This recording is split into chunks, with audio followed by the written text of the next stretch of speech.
Depuis un an, ils sont nombreux chez les médecins et autres hommes de science à reconnaître que ce virus n'a rien de naturel. Mais témoigner à visage découvert, c'est rompre le fameux consensus scientifique.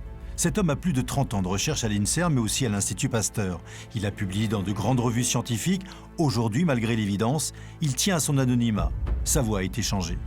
Ce qui m'a mis la puce à l'oreille, c'est un article du CNRS qui reprenait une publication scientifique de février 2020. Cette étude était dirigée par Étienne Decroly, un spécialiste connu des coronavirus. Dans cette étude, j'ai découvert que le SARS-CoV-2 faisait l'objet d'insertions de ce qu'on appelle des aminoacides. 4 notamment. Les 3 premières insertions semblent être naturelles, car on les retrouve dans des souches plus anciennes de coronavirus.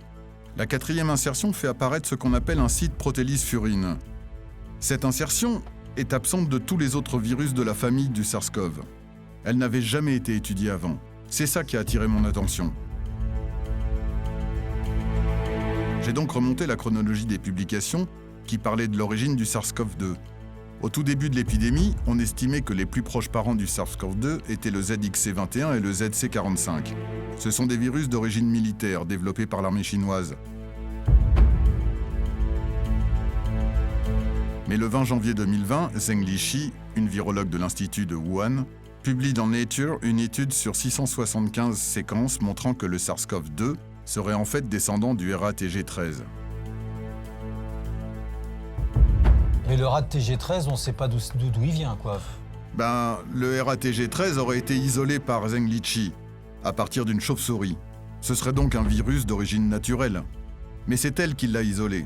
Elle ne nous dit pas d'où vient ce virus, qu'elle prétend avoir isolé. On n'a aucune information, et ce qui est d'ailleurs inhabituel pour une scientifique.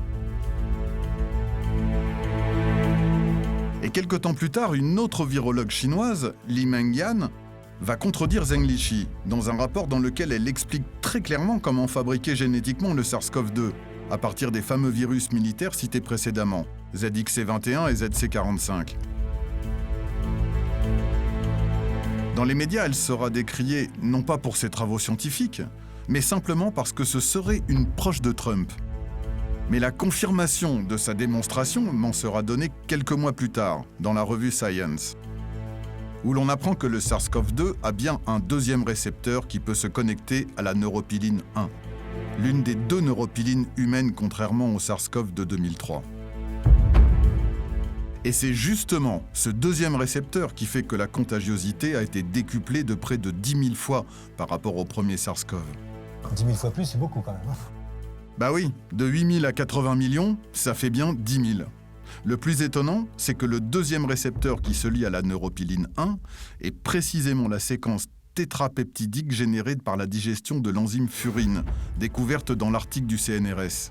Celle-là même que je citais précédemment, et qui n'avait jamais été observée dans un virus SARS-CoV. Donc en fait, on découvre qu'il a une 2e porte d'entrée pour plus facilement contaminer les cellules humaines. Oui, c'est ce qu'on appelle un gain de fonction. Un gain de fonction.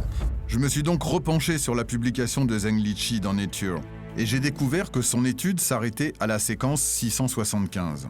Alors que justement, l'insertion des 4 aminoacides qui décuplent la contagion se trouve précisément à la séquence 680, comme le montre ce tableau publié dans Cells. C'est-à-dire que là, elle s'arrête à la séquence 675 et on va découvrir qu'à la séquence 680, il y a cette fameuse insertion d'un gain de fonction qui aurait dû normalement l'interpeller. C'est bien ça? Oui, qui aurait dû l'interpeller, et qui aurait dû interpeller tous les lecteurs honnêtes, car les 4 aminoacides insérés dans la séquence 680 sont absentes du RATG13. Il est donc hautement improbable que le SARS-CoV-2 descende directement du RATG13. Donc là, vous êtes en train de dire que Zheng Liqi, qui a arrêté sa démonstration à la séquence 675, si elle avait prolongé, elle savait pertinemment que 5 petites séquences d'aminoacides plus loin, il y avait cette fameuse séquence qu'elle s'est gardée de montrer et qui donne là la preuve d'un gain de fonction qui, lui, ne peut être que d'origine, on va dire, humaine. Ça s'apparente vraiment à un travail de génie génétique. Par génie génétique. Et là, on est quasiment sûr que c'est une insertion par génie génétique. Honnêtement, la probabilité pour que ce virus soit d'origine naturelle est extrêmement faible. Nous avons envoyé ce témoignage à plusieurs virologues et autres scientifiques concernés. Tous sont unanimes pour dire que ce virus aurait bien été manipulé par l'homme, même s'ils ne sont pas tous d'accord sur les éléments de preuve rapportés. Donc à présent, je favorise la thèse d'un virus manipulé. C'est comme si un policier cherchant à résoudre un crime ne voyait pas le couteau ensanglanté à côté de la victime. La question qui s'impose, c'est pourquoi le labo de Wuhan a-t-il lancé ce projet? Et quel but est recherché par le virus recombinant? Je pense que c'est un accident, mais le virus aurait pu servir comme véhicule pour une vraie arme biologique.